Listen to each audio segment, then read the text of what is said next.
welcome to our podcast, The Ups and Downs of a Small Business Owner, where we hope to show you exactly what it's like to grow a business. So today I'm here with Claire and Nick Rance from PNC HR. Hello. Morning. Hi. Claire and Nick Rance, co-founders of PNC HR, husband and wife. I think of Claire, a little bit of you, Nick, but mainly Claire, as a business cheerleader. Like, you're always supporting other businesses and promoting them to other people. I'm very passionate about Untitled and just people in general. I think you're a real people champion. Yeah, I think, that's really nice that you noticed that, because I don't think I kind of subconsciously do it, but always around like social media and all the networking and stuff we do, I'm always thinking, I know this person, or you should try that person. I do believe in, like, I don't give to get, do you know what I mean? Because I think it will come back to PNC at some point. Yeah, I just think it's not even a business thing. I think it's just something in you, like even with your friends and personally, you always remember things and remember to follow up with people. Yeah, definitely. I think, I sort of, particularly around, we thought very passionately about Untitled because, we live there and we work there, but, and it's been so hard, hasn't it, with the pandemic, and, we'll always try and support small businesses. Even before I was in PNC, which has been about 4 years, I've always kind of been like that, haven't I? Always a bit of a cheerleader. Yeah, definitely. We bring very different personalities to our business, and I think that's probably a strength of it. I don't think you could have two people. No, I get it. And that's kind of the beauty, isn't it, of why it works with co-founders. If you were both the same, actually you wouldn't get anywhere. I mean, look at you and David. It's a perfect example. Another story, isn't it? But yeah. And it's quite handy, really, because oddly, the bits about business that I really enjoy doing, like, actually I really like the day-to-day processes and keeping everything running straight. I really like networking a lot. Like, that's not your thing so much. You're shaking his head. No, I can't deny anything that's been said so far. But strangely, as I say, I don't see that as I think that's a positive, really. But as I sit here, we've had a very nice kind of verbal portrait of you, and I'm just wondering what the hell mine is. How would you describe yourself then? Probably the quiet magician in the background who hasn't really, there's not a lot from an employment perspective that I haven't seen and kind of walked that road. So, Claire came to the business with great, what you've described to me is the sales force of the business, and I'm great at the on-selling bit, but I don't think I'd be the door knocking. Claire goes to networking on her own, I don't go, because the trouble is I don't really have a poker face either. I think I'd go along and people would look at me and perfect think, for HR. Oh God. Perfect for an HR in a context, which is the ability to go through some of the truly unpleasant things that we have to do on a daily basis to support the businesses that we work with. And not just businesses, I think it's important to say we work across sectors. For example, I spend a lot of time working for a well-funded charity at the moment. So, we shouldn't be kind of like pigeonholed as the SME business, because I think it's just the number of heads in a business that's the more important factor for what we do. Yeah. So I guess if I'm bringing anything, and let's say I do bring something to the business, of course you do. It's probably very quick with that one. Yeah. Okay. Lots and lots of years, all of my working life around health and safety, HR, etc. But I think there came a point for me where, I couldn't do that as an employee anymore. And I think most HR professionals that go the distance in the profession would say the same. There comes a breaking point where you've got to do it differently. And I've said this to you before. I think, I couldn't have carried on the way I did. No. Feeling that constantly being asked for your expertise, and then the moment you're saying something that a business boss doesn't want to hear, suddenly you're sidelined and marginalised, etc. So I guess I bring 51 years old, knocking on 52 now. I slightly bring the journeyman type element to the business, which we need. You have to be able to sell in-depth expertise, otherwise you're selling a dream and you're just going to get found out. So I guess because I don't want to make myself sound like cynical, like I hate what I do, because it's the opposite of that. Yes. But I certainly have tread the boards, as it were, for many, many years. So was that a conscious decision though, that you just said, I don't like networking, I'm not doing it, Claire's better at that, so I'm just going to leave that to her?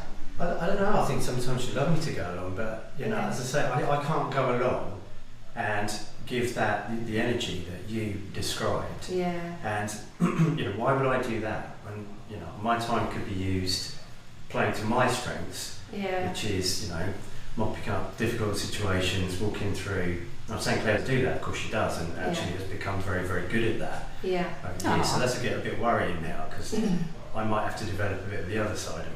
But have you tried networking? Like, have you ever been? Okay, so every experience that you've had has been negative? No, that is, I'm being flippant there, but I don't know. Do you know why? I think you're doing yourself a bit of a disservice around that. I don't think I'm bad with people, which I think because I think I'm very good with people. But what I am not as a person is that I'm going to leap in. And that you need that. Claire does that. I sit back, analyse the situation, particularly around people. When you think about what we have to do, if I'm bounding in, trying to deal with a difficult kind of employee situation.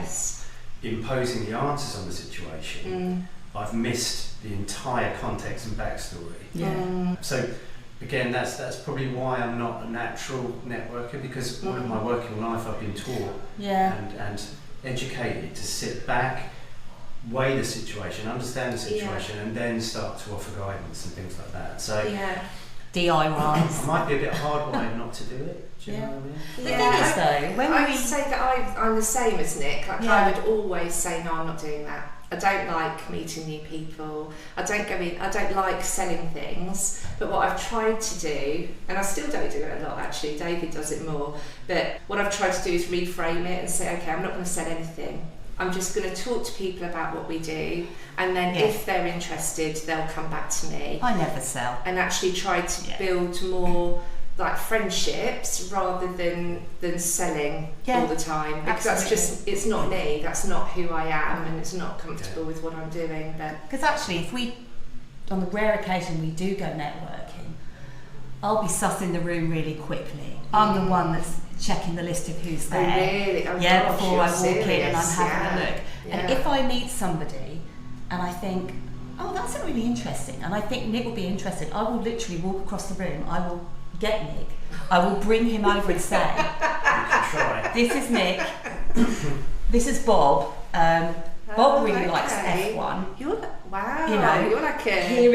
Here is Nick. Is it going to be Bob and Barbara? Bob and Barbara, Because I've been getting confused like that. And that works really well, so I think Nick's doing himself it is like a matchmaker. It's just finding that vibe. So, but David does all the networking.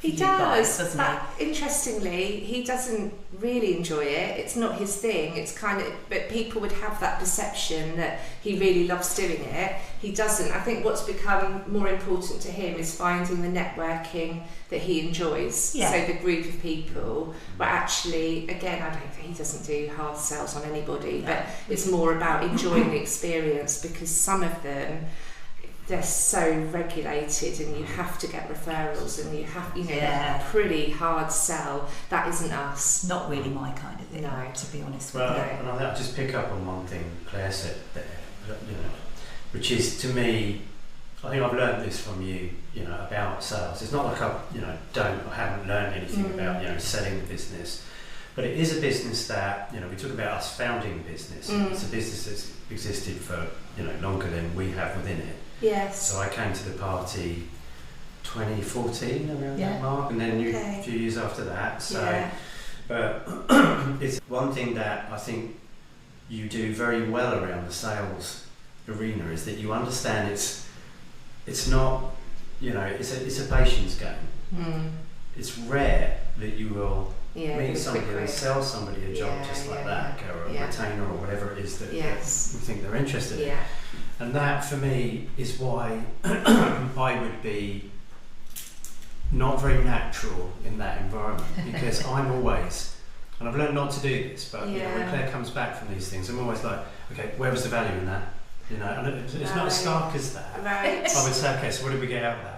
But maybe I was like that to start with. It was very much. And I was like, nothing. Why did we waste the morning on that then? I know, and it becomes hard. I think it's harder at the start because you're trying to make everything count, aren't you? Yeah. Well, I am, but I think what Claire understands is that an initial conversation around something where there will be a follow-up conversation that has value. Yeah. To me, if there was nothing, just, you know, this is me, you know, a few years ago. Yeah. If there was nothing sold there and then, well, we won't be going to that again. Yeah. It's the power of relationships, isn't it? But it takes a long, it's building the trust, isn't it? Yeah. And it may not be the people in the room, actually. It might be people that they know that need you, but they have to feel trust enough that they would refer you to other people. Yeah, I just want them to think of us when something does sadly. Normally that's why the people contact us in the first place, is for the unfortunate parts of HR, which is a shame because there's so many great parts of HR and health and safety, but I just want them to think of, oh yeah, P&C, oh yeah, where's that card? Let me find them on social media, that sort of thing. But it's a numbers game, and I think, you know, you get it, the more of it that you do. You know, I don't know what you think the conversion rate is, but I'm not sure that I'm not an accountant. A little bit. But, no, you're not. More than I am. But you know, I think it's your ability to understand that it's a progressive approach. It's not something that delivers straight away, and I think that's been good that we've had that within the business. But that comes from years and years of your you know, I've spoken about my background being, you know, kind of HR, health and safety, pretty much all my working life. But, you know, your original working years were all around sales, and how wonderful that we've been able to bring that out of a different, it must have been tough for you, out of a difficult environment, so a completely different environment. Not professional services, but take that and apply it to what we do. And I think when you came on board, there was a real well negotiated steep curve for you to really understand what it is about professional service, which is absolutely fundamentally different to selling newspaper, copy space, that kind of, very, very different. So that, you know, I think that deserves a lot of credit as well. You know, we have very quickly become, you know, we're married, you know, which some people find hard to believe that you can do the two. But we get that all a lot the time. Of people feel that. I would say say questions about that. Oh Lord, it's coming. We've become a tight little unit. I think quicker than, and despite some challenges that people think you couldn't even, you know, take on, really, really quick.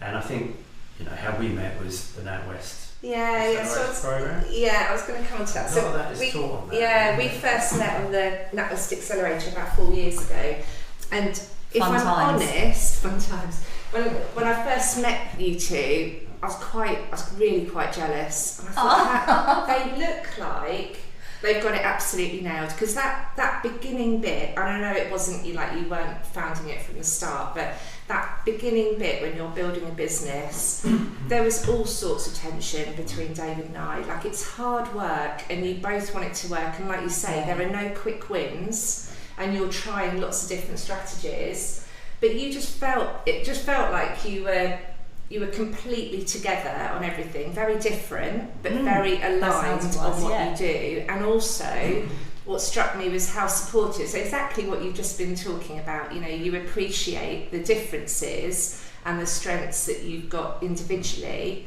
and then you've matched that into a really successful team. But please tell me that wasn't all the reality. You want me to say otherwise. I do. You're going to hate me because it's quite difficult. Well, I don't think we fall out that much, and, you know, I think I don't want to get too kind of like crossing into stuff that nobody's going to find that interesting. But we, you know, our personal relationship is one that doesn't really have a lot of you know, we disagree on stuff, of course we do, but you know, we've always wanted to find a way around that rather than for it. So that's a conscious decision that you both make every day, that you're going to not have this sort of roller coaster. I don't think personally. I don't think it's conscious. I think it just happens. Just happens, yes. And therefore, it's something that it wasn't that hard to take that out of our personal lives. Yeah. And then apply that to a working. Were you worried though when you did that transition? No, it's funny, isn't it? I didn't even really think. And I would say generally, when you meet people and you say, "Yeah, I live and work with my husband," what you mean you're together all the time?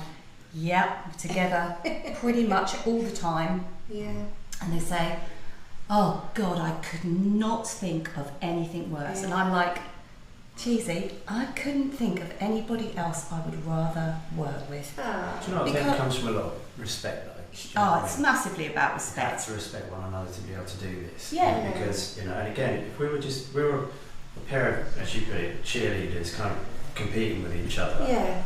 I definitely don't want to think of myself as a cheerleader or pom-poms and kind of I'd like to see that. Maybe we should see that. Maybe I'll lighten up a bit.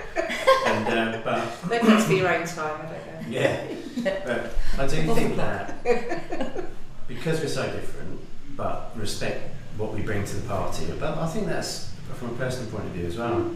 You know, we are very different, but it's a good combination of characteristics. Yeah, and I think ultimately we both want the same thing from the business. Yes. It was very important to us when we really got going and built up PNC and became a limited company. And so how did that process happen then? So you were already in the business, Nick? In a partnership. Yeah.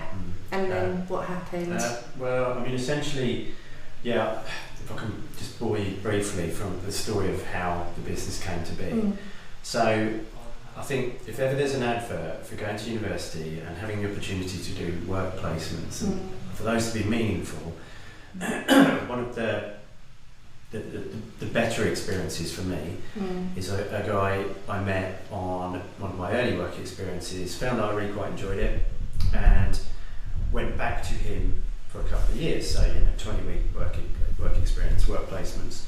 Yeah. And kind of towards the end of that, when my time at university was coming to end, basically we continued to be friends, and there was that conversation about, maybe in the future, I might do something. This is my ex-boss, former business partner, and at that time I helped him sort of set up a business. So he left where he was working and set up his business. That's our business today. So the power of making friends early on in your working life, not because you felt you had to, but because actually you did really like this person. But also maintaining that relationship over the years. Yeah, you're an amazing mentor. The value of that. This guy is my professional mentor, and I phoned him last week. Was it a couple of times? It doesn't happen that often. Poor guy's retired, and we're still phoning him. And it covers for us when we go on holiday and things like that. So basically that relationship followed through to a point where finally I reached breaking point, as I mentioned earlier, in terms of being an employed HR manager anymore. And there he was waiting, getting on to the point where he wanted to slow down a little and then maybe stop. So we hatched a plan that I would jump in and start to, ease myself into what it is to be your own boss, which is a transition and a half, and I wouldn't have done it without Claire, because it was teetering on the edge. Is this too risky? I'm not sure I've got the bravery to do it. But having somebody that's really got your back like that and saying do it, because if you don't do it now, you never will. I can remember that conversation with you. I'll go for it. So was that the plan though from the start, that it was like Nick going first and then I'll join you later? No, not at all. No. Circumstances, wasn't it really? Do you not think it was a bit of both? Yeah, I mean, I had when I encouraged Nick to leave employment, because I could see how unhappy he was. And then so Robert, were you concerned though? About Nick being in employment or about going self-employed? Going self-employed. Sounds so cheesy. No, because I knew that I knew the value of how good he is at what he did, and all he needed to start with was to get that one big client to get over the line. So was there a backup plan though? There was. We hatched this plan, which was his current employer. We proposed to him. We sort of put this little business case together. Nick went to his current employer and said, "I'd like to go self-employed. I would like you to take me on 3 days a week. I'll give back my car. You don't have to obviously pay any of the benefits. It will be cheaper for you, and this is what we'll do." He was looking to save some costs. He said, "Absolutely, really like you, Nick. We want you to stay on 3 days a week." So it was 3 days a week in employment, which covered all, half the bills, the mortgage, and then 2 days working on growing PNC to become. No disrespect to PNC at that point. The guys working at PNC were just two consultants.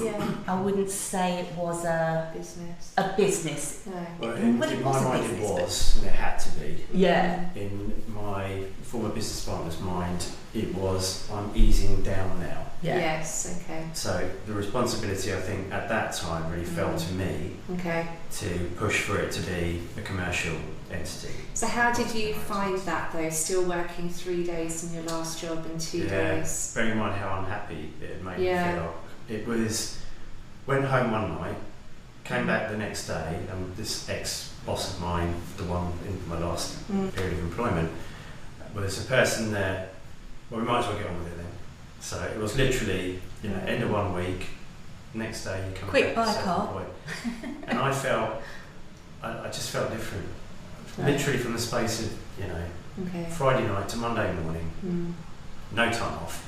I felt completely different, and energised again. So, but then circumstances changed for Claire, as she said, and I think we found ourselves in a situation there when that was really, head on the block time. So hard enough for one of you to make that leap, but once again, having belief in one another, Claire felt, as she's just said, that I would be okay and that we could make it happen. But then when we start, Robert was, so I said his name now, blown it. Maybe you want to edit that one. He won't mind. He loves a bit of publicity, actually. He does. He's recently winning awards and things like that for his services and all the rest of it. So anyhow, things were changing for Claire at work. She was ironically feeling similarly, completely like, I can't do this anymore. So I wonder if that was because of you and what you were doing, and jealousy. maybe seeing the seeing the change in you. Yeah, 100%. There's another way, isn't there? Very different person, travelling around the country to clients, going on kind of like mini, strange sales tours, but not to new clients. Right. Not new ones, existing ones. So I would go along and meet them and explain all these things that we could now do because extra resource and extra capacity and different things that I'd done that Robert hadn't. So it really did start to spiral from there, and I think maybe you did see that, but also it was pretty rough and you'd had enough. I in the end happily got made redundant, which is the best thing that ever happened to me. And if you hadn't been, what do you think you would have done? Oh, gosh, it's hard to say that, isn't it? Yeah. Would I mean, I'd been there 10 and a half years. In hindsight, that's way too long to kind of be anywhere. To be fair, worked my way up from low down to high up. But I don't know. I just saw that opportunity and took it. And that's the point where Robert happily retired. And I said, what is PNC? No offence, currently 2 consultants. Let's make it more than that. Guys didn't have a website, and that's where NatWest came in. So getting the application to get onto NatWest was a huge thing for me. I needed that, wanted that support, didn't I? I remember the moment of celebration. It was in the supermarket. And I cried. I mean, honestly. We were excited. God, as if well. Sharon or Penny was listening to this, they were like, she cried when you got accepted onto the hub. I guess that's talk about it. Your contribution, isn't it, to the business to get it to the next stage? Of which we did actually, and then it was, and then so I was kind of involved, and we were having a really cracking 6 months. Everything was great. We're doing all this great stuff, and then we hit the pandemic. So it was a tough first year for me at PNC. And, not so much for me in that respect, and I know that you had an eye on the fact that there was a lot of lesson learned for anybody, that if this happens again, make sure that your terms and conditions are set up in such a way as they will withstand force majeure type circumstances. I mean, who knew? Act of really? God. Nobody. I don't know. I haven't met any business owner. I've said to them before the pandemic, did you have something in your terms and conditions about a national state of emergency? And they were like, no. We were like, neither did we. So clients that the pandemic was coming, but and that's the thing, that is a bit of, that is more of a risk, because we're both self-employed and we're both working, we're both supporting our own house. A nice motivator though. My take was that I know how nervous you felt around it, and that's what, again, you need to support each other in these situations. If one feels strong, and I guess because you had different roles, actually your role was largely unchanged. There was still HR work to do in the background, but if you were focusing on building the business, there was very little you could do. All the things that were bubbling under, understandably, people said, I can't, I can't, even though oddly, a bit like you guys, this is a health and safety, HR is a service we really need in the pandemic.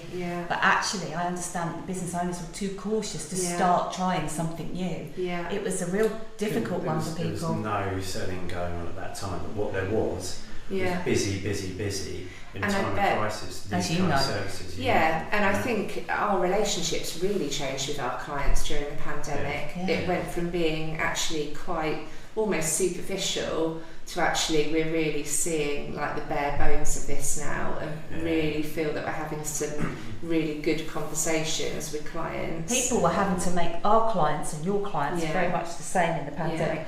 They were having to make some very big decisions about some very big stuff. With so we were many like, unknown I don't factors, know, the extra emergency service to them. I and it was upsetting them. Sort of pseudo business advisors as well. Big time. So kind of, you will know that one more than any, but we remember things that were almost like common sense to us around pivot. Okay, you can't do this right now, but had you thought about doing this? And I actually, it wasn't a great time, but as everybody knows, but I actually really enjoyed that aspect because it's something that we don't get to do quite as much as. And I think it probably demonstrates actually your ability as an entrepreneur. Like by setting up a business, you're just a more agile thinker and able to pass that on to other people. And it comes from. We all got creative, didn't we? Well, and it comes from the fact that over the last whatever it is now since 2014, it comes from us having to be creative around, and you'll know this as well, from Utopia's point of view, the need to be creative around how you do business, and what would be a bit different, how can we be a bit different to someone else, so I don't think it's any great surprise that we're actually quite good at advising these small busises in terms of have you thought about this, have you looked at that, apply for this grant, speak to the local council, it was. I mean, we talk about it, but we forget that actually we're still in it. But they were mad times, weren't they? They were, and then I think we learned a lot from that period. And then coming out the other end, you were very keen on sharpening up on terms and conditions and stuff like that, which we did. We didn't lose anybody from doing that. I think everybody respected the fact that there was the need to do that.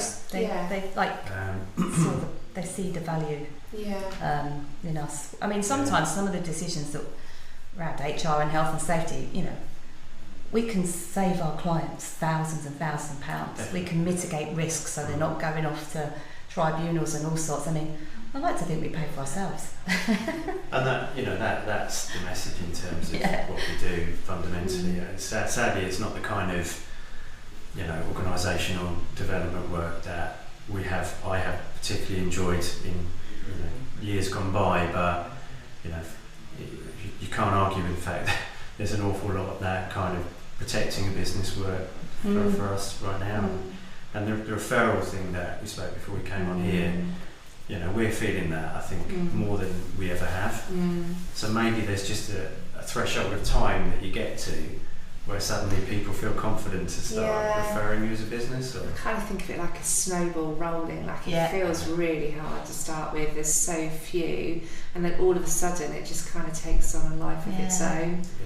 I think the positivity we felt from our clients last year very, very positive last year. Doesn't feel the same this year. Right. Just feels... I mean, from my point of view, there's all sorts of economic bite that's going on at the moment, which I think we're doing quite well with. So, in terms of the factors that we know are there, post-Brexit kind of like effect is kind of kicking in a little bit. Obviously, there's the stuff with Ukraine. Soaring energy prices, cost of living. Can't find skilled staff. Yeah. This is incredible economic factors. So once again, you either, join the kind of sob story, and that's the wrong words, but the negativity around that, or you present yourself as something that can help in these difficult times. I think that's one positive actually that's come out of the pandemic. I think there were, including me, but lots of business owners were like, right, we've got a formula here. We know what we do, we know how we work, and we just rinse and repeat. I think, like you said, in the pandemic, people were like, actually, we're going to have to operate in an environment where there's so many unknowns, and we're going to have to get comfortable with that. Yeah. And I think that actually has continued. Yeah. And I understand what you're saying now, and it feels like everyone's kind of thinking, actually, let's just stop for a bit while there's so much uncertainty. I don't think it will last for long. I think people will have to think, we're going to have to move house, or we're going to have to get that loan regardless. Otherwise, we're not. Ticking along. We can't. We've got to keep moving. We've got to keep moving. And then forward. we'll just have to deal with the consequences if and when they arise. These boards are going to have to take some risks in these businesses. But we've also heard the government say on a series of occasions, around. The bailouts and things, are going to need to slow down or whatever. We've heard, the Chancellor say on repeated occasions, as an economy, we have to start cutting our cloth. I've heard that phrase a number of times. So I totally agree with what you're saying. There has to be that positivity, otherwise, market forces can really get a stranglehold through a lack of confidence. But I do also think that, we need to be real about where we are. Yeah, and I think attitude plays a massive part. I mean, it wasn't awful for everyone, the pandemic. Some people's businesses absolutely thrived. Yeah, we had some businesses that did very well. We have a couple of, dog food businesses. My. Yes. I'm so happy for them. Yeah. People were happy to, try things, spend money on their pets when they weren't spending money down the pub. Yeah. Fantastic, honestly. I couldn't be happier. We've got a similar client with a pet shop. Yeah. Absolutely booming. There doesn't seem to be a limit to what people will spend on their pets. No. We are a nation of animal lovers. Yeah. And again, that was a real boom period, wasn't it, during the pandemic? They could not find enough staff to run their lines 24 hours a day. I mean, it's just fantastic. Yeah. So I do think that, that there is this old kind of saying about HR people that actually ultimately you're the ones there for the duration, And I think, there is definitely, absolutely, this, when people are concerned about, how to manage the finances of their business, that they will look to their accountant. So how do you deal with your problems? Call that not from the HR/health and safety outfit. How do we manage our money the best? Talk to your accountant. Yeah. That's what we do. We talk to our accountant. So well, that's what you say, isn't it? You finance and people without them. Outsourcing makes a lot of sense. Use the experts. I would never try and do my year end. You're looking at the wrong person. We get asked to do it often enough. Are you doing it yet? It's December. I have a massively better appreciation of what goes on now, but I'll still let you do it. That is true. So I think I probably know the answer to this, but has running the business together affected your personal relationship? It must have done. Only in a positive way. Yeah, okay. So actually it's given you more of a focus, the two of you. I mean, I knew that Nick was beyond expert at what he did. But I just, Okay, but you hadn't experienced it. I hadn't experienced it, and I still You've lived it now, though. really enjoy, like when we've got something really super challenging, I still really enjoy listening to Nick on the phone, and then we talk everything through. I mean, for me, as an employee of PNC HR, could you imagine starting a new job and literally being with your mentor all the time? I mean, what an incredible opportunity for my development. Unbelievable. And that's what I had. Yeah. In the early days of my... Yes, exactly, with Robert, yeah. I had somebody who was at the top of his game, who never ever made me like an admin person. Yes. So you need to learn from the ground up. Yes. But he took me along and, gave me every development opportunity he could. So, and it's always there in the background. I always know that despite everything that I've worked through in my career, if there's something, I know that I just pick up the phone. Yeah. You know what I mean? And I think, from the developing your knowledge of what we sell, yes, I think that has been an amazing thing. Yeah, so it's about respect again, isn't it? Yeah, 100%. I mean, we laugh about this one all the time. And we laugh a lot, actually. We do laugh a lot. We laugh a lot, that's super important. Are you the kind of person, particularly if you work with each other as well as live with each other, are you the kind of person that then, given the opportunity, goes down the pub or goes out for dinner or whatever, and slags off the other one to a group of mates? So can hand on heart say, I do not do that. And I know that you've said, you even tell me that, they would take this. Moaning about their I just won't husbands get or their into wives, it. So, yeah, a huge amount of respect, which was already there anyway, to be honest with you. I think it's made us stronger. Yeah, 100%. And I mean on a personal level as well, because we now we knew what we did for work, but now we really know what we do for work, and it's not you're a bit rubbish. It's like I wouldn't want a different sales force, and let's be honest, organising force in business than Claire.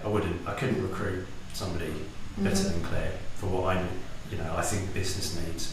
And I think you probably feel the same about you. Yeah, absolutely. Two completely different sides of the same coin. And we don't ever and hold grudges, or anything like that. So that professional element of maybe you sort of think, I'm not sure if David's right about this or if Nick's right about that. We have a little conversation. Okay, I totally respect what you're saying, and that's fine. And you move on from it. And in the office, we move on very quickly from those things. And I think we just now move on very quickly from the rare occasions where we might be coming forwards and we're almost tripping over ourselves to say, hey, listen, sorry, I sounded a bit off with you then, when we were talking about, I don't know, how much bread there is. I can't even think. We move on really, really quickly. I think that's probably different now that we work together. Yeah, definitely. Because there isn't time. Because if you're going to sit around, life's too short to be in a sulky mood. Can't be doing that. You've got to work it out. I mean, I think both of us, I believe I'm the sort of person who, I know my own mind, but I know when I've let emotion or a mood or an external factor that's irritating to me, and there are those, don't worry about that. that if something that wasn't Claire's fault, I will put my hand up and I will say, I shouldn't have spoken to you that way.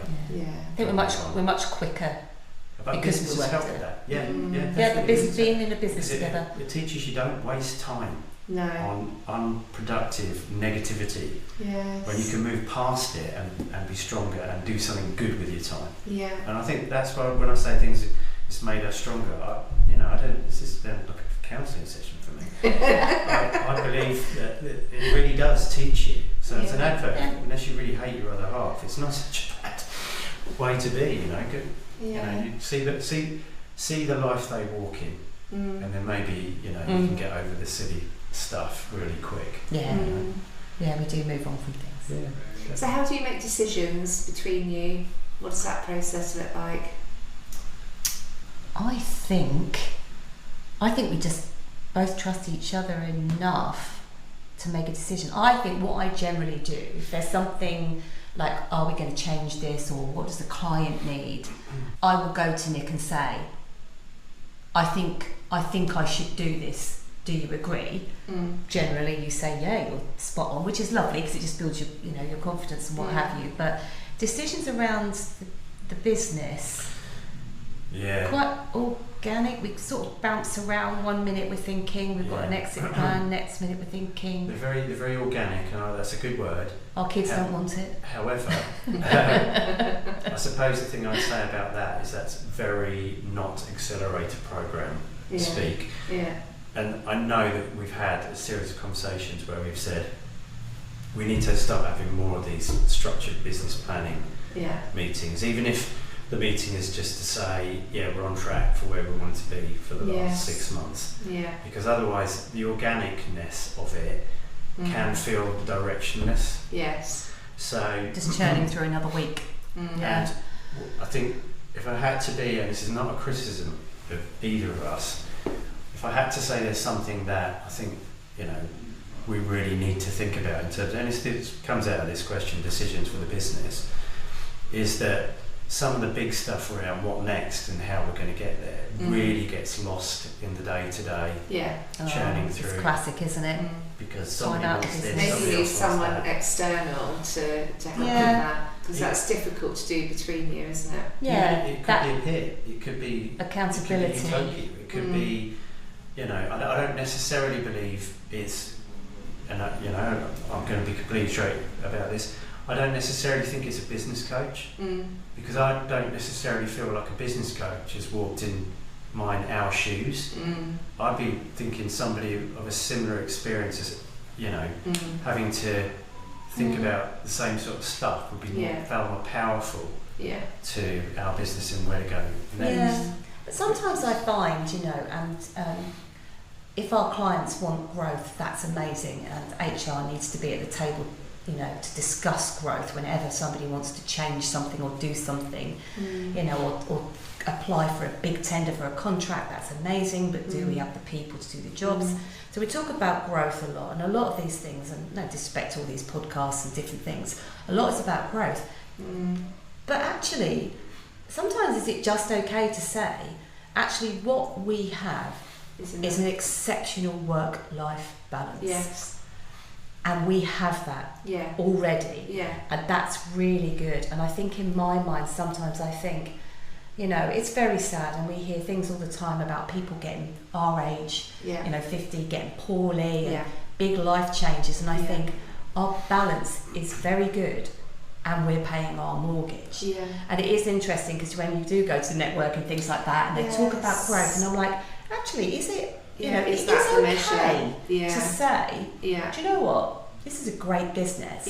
Do we want to take on 6, 7, 8 employees? No, we don't. We don't work that way. We use other consultants to deliver on our behalf, and that's a model that works for us. So it's quite, there's always such focus on growth. That's great for a lot of people, but we've seen that go wrong as well. Absolutely. That work-life balance balance. The answer, is it?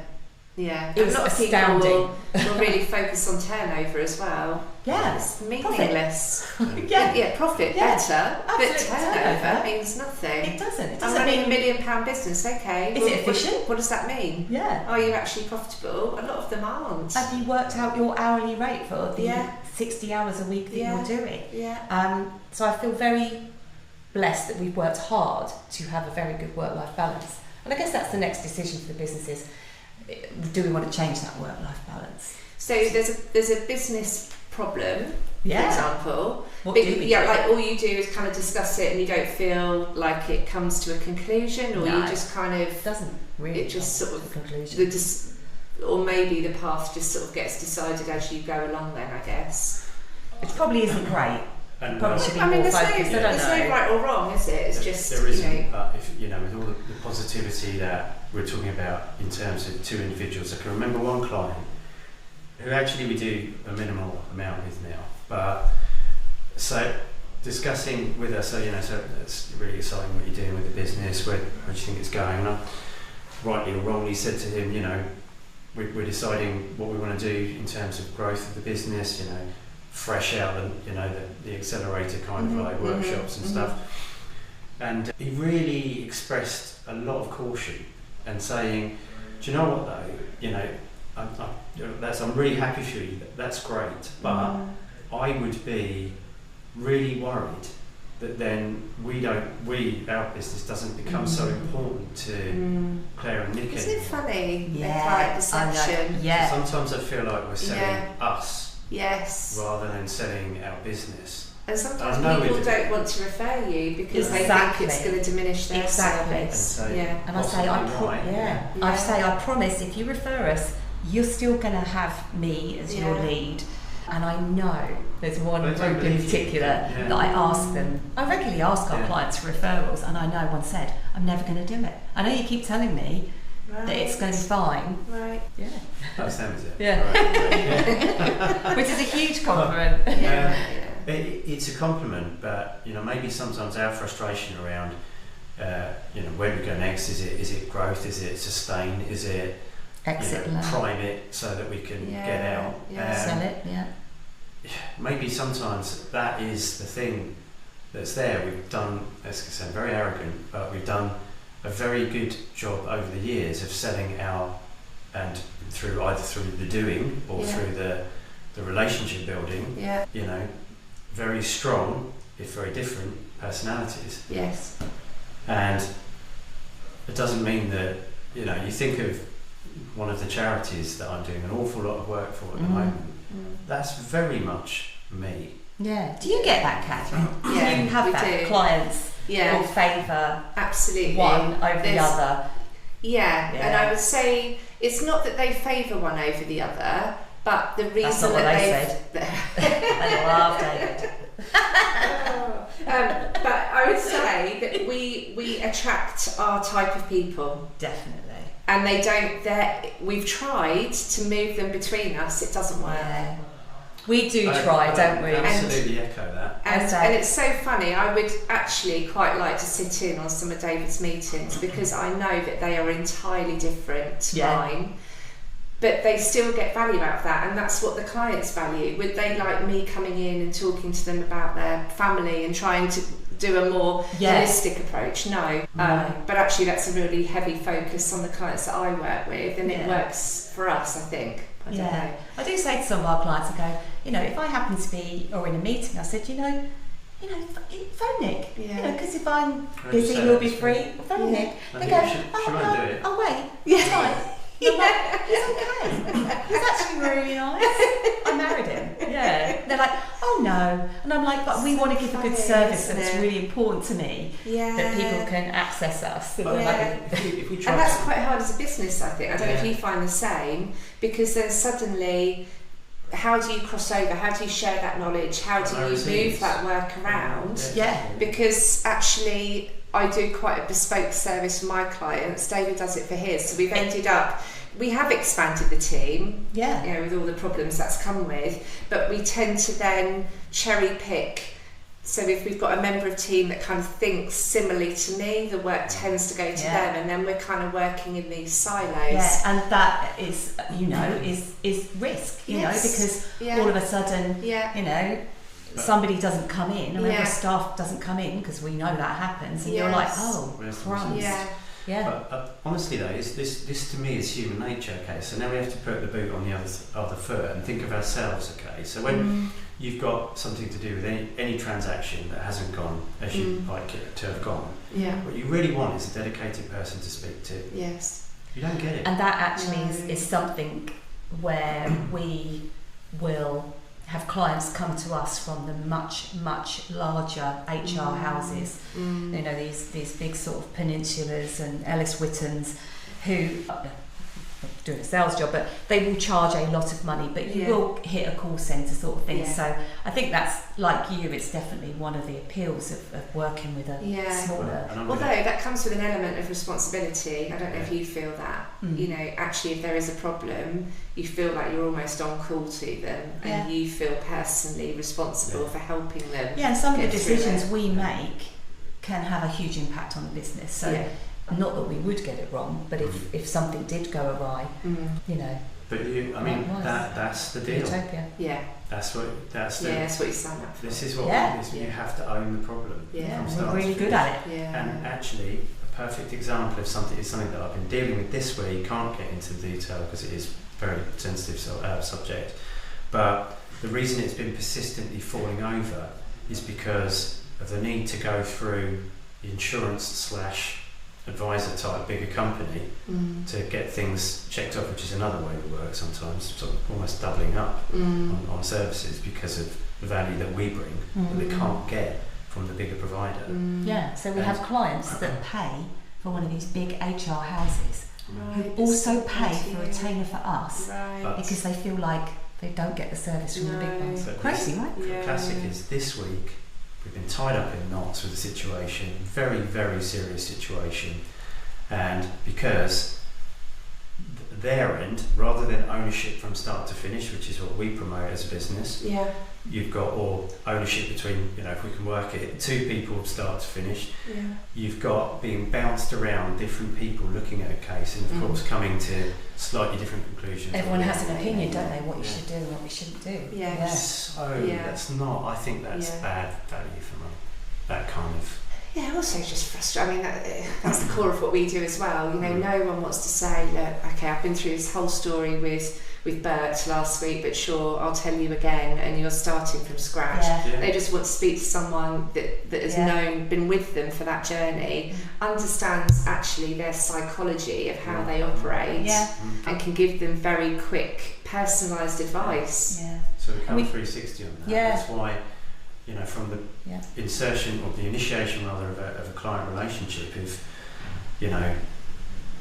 one of us has been at the forefront of not necessarily the initial sale, because there's a lot of on-selling that goes on as well, but it's like once, for example, a particular client who's made it clear to you that they don't like being, they like to come to you, that's a real tricky one to break. And actually what I'm saying is, isn't that what we want to do on the receiving end of we want to be treated that way, don't we? So I kind of get it why they wouldn't want to.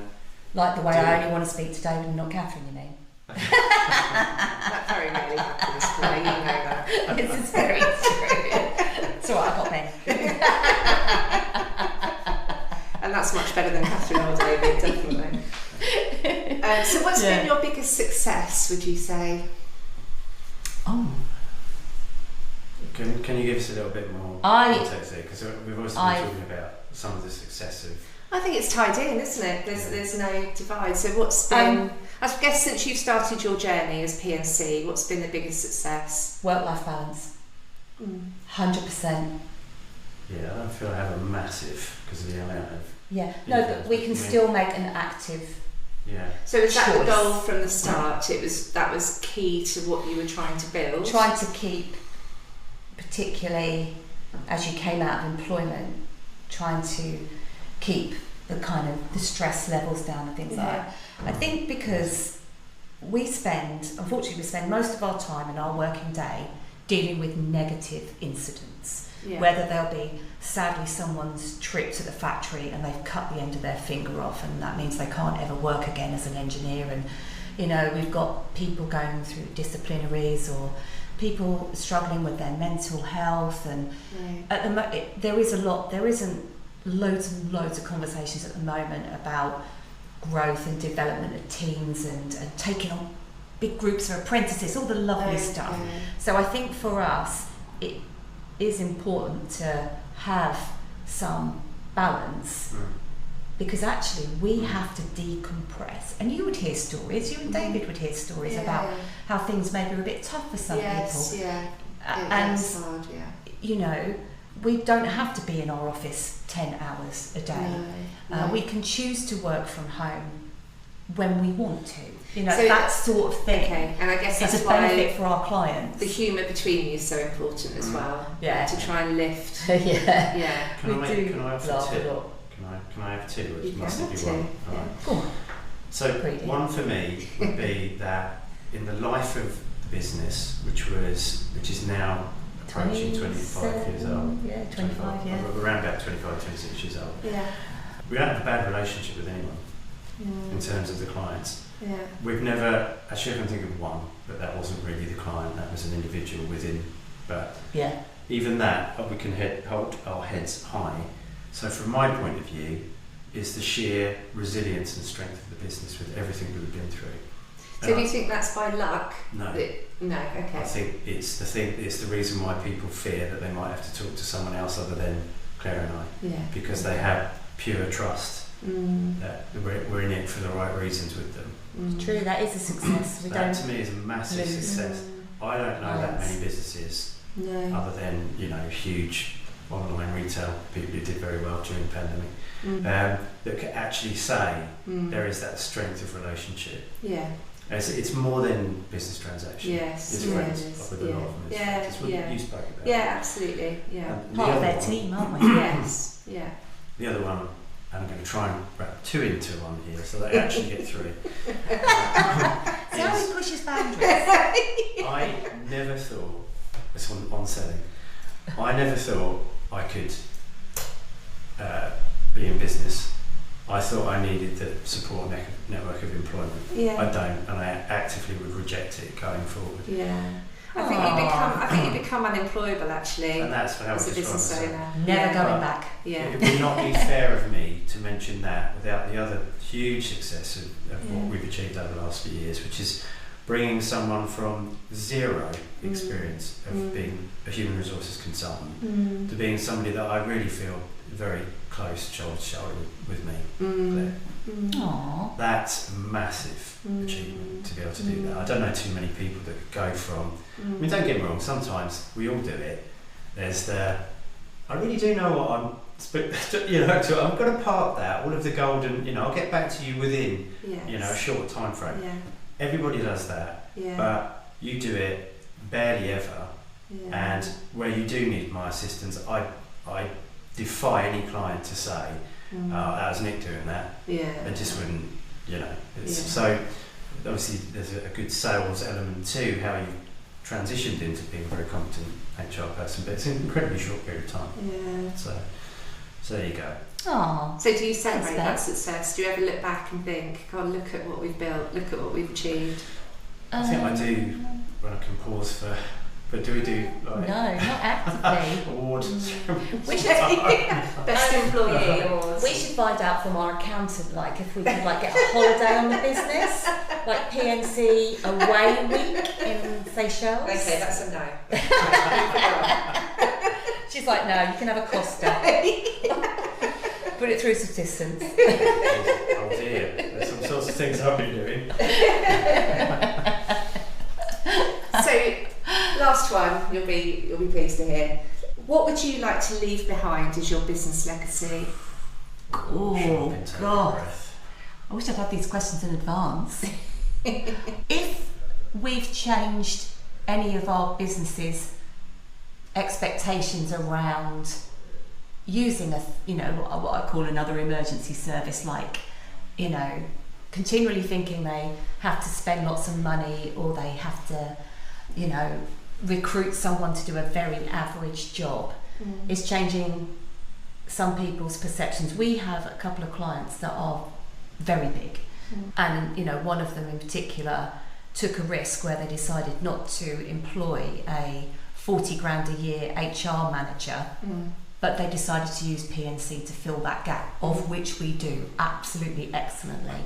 So if the legacy is that business then goes and says, no, you don't have to spend 40 grand on an HR person. Yeah. Actually, you can get an exceptional service by using a micro business to do these things for you. I'd like to think that we've changed some perceptions. A lot of people don't realise that there are smaller HR companies. Yeah, that's very true. And so that could be down to the marketing of all of us small HR companies. But to leave that legacy to say, this big company, multi-million-pound company, goes and meets some other people and says, oh no, you don't have to keep having a 35 grand health and safety person. You get PNC to do it. It's cost efficient. They're at the top of their game. They're always learning, developing, doing their own CPD. You can't get better. I'd like to hope that we've changed perception and that they share that perception with other businesses, I think. I think you're right, and I agree. I would just add to that, if you're talking about a real legacy, something that, because this was what I think I was handed initially, which is something that somebody else could pick up and enjoy it as much as we do. Yeah. Because we do have a good time doing it as well. We do have a good time doing it. We do. It's good fun. Yeah. So what's the one question you wish I'd asked?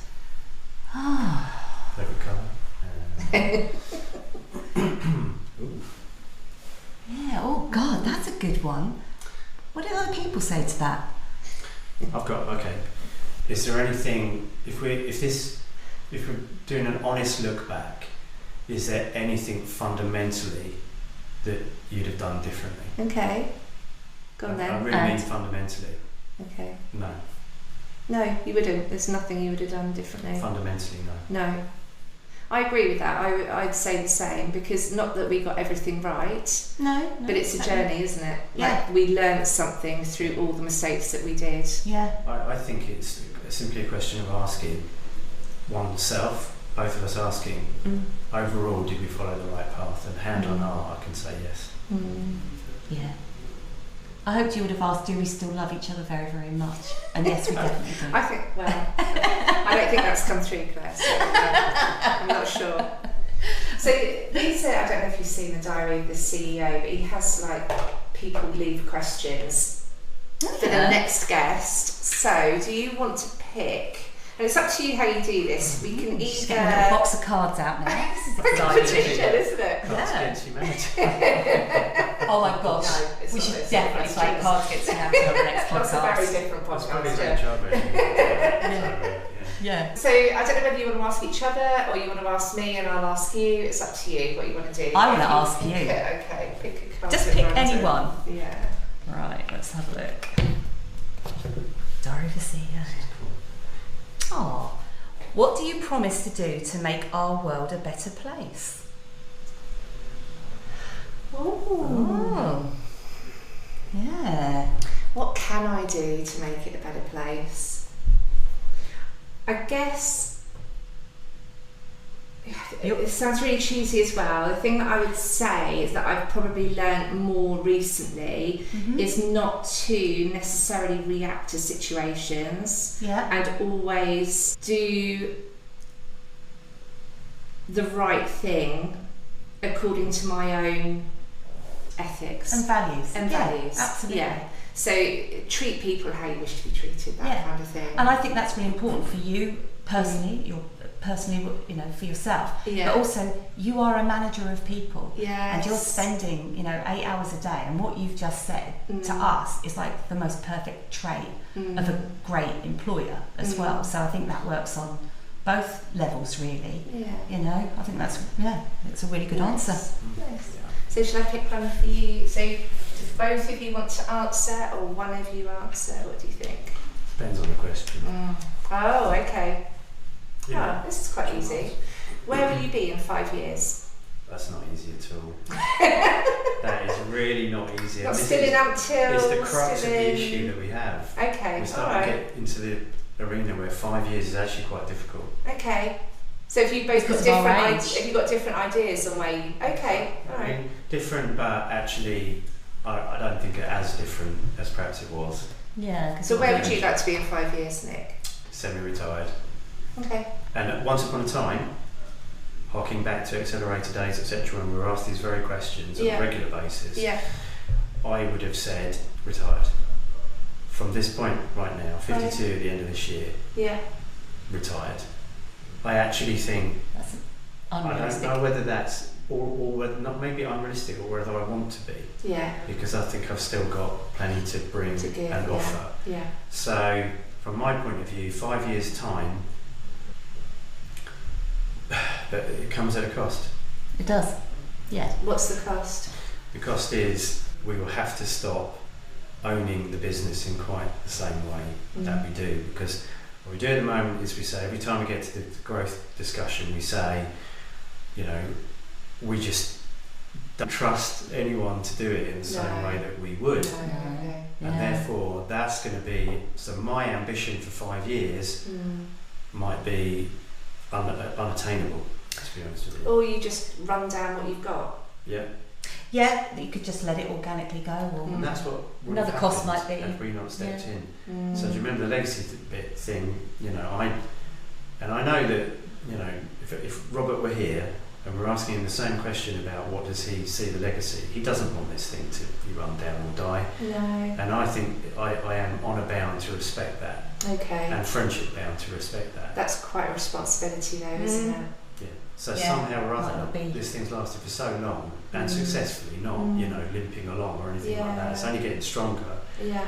Those tough decisions around what 5 years might look like. Do you remember I mentioned about the structure around it rather than the organic kind of like moving along? Yeah. May have to be addressed, but it's got to be addressed in a way that we both feel comfortable with. You know, I am a couple of years older than Claire. It's not very much, and Claire's been had skin in the game a lot less time. Yes. In terms of what we do, yes. than I have, and it makes a difference. Yeah. So, actually, maybe the answer is we look at our roles and what they are, not the business being run down, but Claire may feel, without putting words in her mouth, I want some more time to, you know, have the experiences that you've had, and you know, and why wouldn't you? You know, I've been doing this sort of stuff for 30 years, you know, and you can't help but have the scars and the battle wounds through going through it. So I respect that if that is the case. Would it mean that I'd be doing less? No, but it might be something quite different. Okay. That's still contributing and you know, hopefully really, really valuable to the business. Not sure. What do you see yourself, Claire, doing in 5 years? Still working, still doing P&C. Yeah, I don't want to be negative.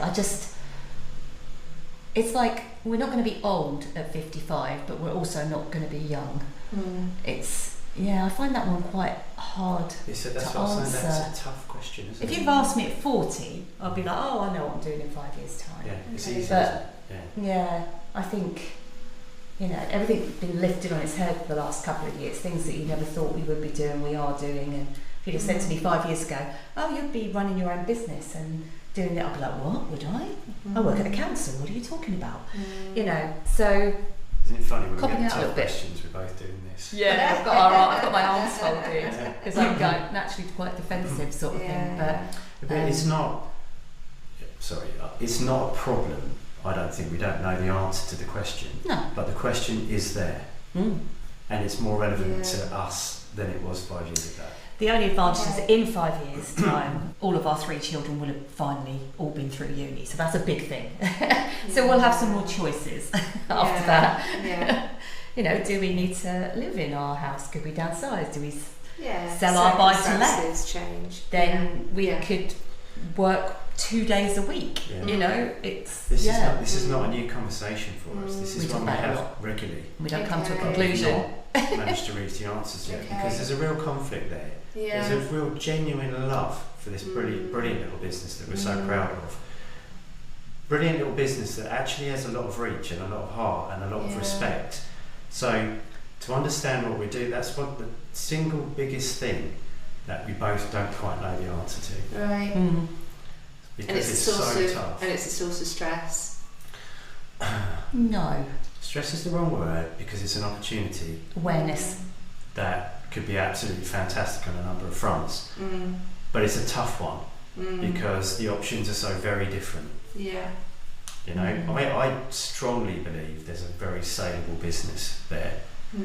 I also strongly believe that would break our hearts to do that.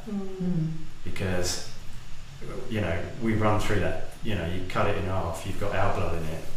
Yeah. I don't know if that's part, no, but it's part of you, isn't it? Yeah, it's not just something we do for, you know, there's a lot of passion that we put into this. So if anybody knows the answer to that question, could they pop it on a postcard and send it into Utopia? There'll be a whole generation that doesn't even understand what that means. Postcard. Could you attach a CD to it? I think you can buy them at post office. What's that? I listen to it on my iPod. Well, thank you. It's been a really great conversation. I really enjoyed it. And you know what? Considering when we were in the car driving over, Nick said to me, "Oh, we're doing this podcast, aren't we, with Catherine?" I'm like, "Yeah, no, really good." I found out about it yesterday. And what did you say to me? You said, Well, I'm hardly going to say anything. Yeah. So I sit there. I'll be honest. I know. I said I'll sit there on my phone. And what did you say? No, you won't. Don't be rude. Well, thank you for not just sitting and playing on your phone. I really appreciate it. Listen, if our clients need us, don't have to. We're recording a podcast. They are our priority. Remember that, kids. Thank you for giving us the opportunity. Yeah, no, it's been really good fun. Thank you. Good. All right, thank you. If you've enjoyed listening to our podcast, please like and follow, and make sure to tag us on social media.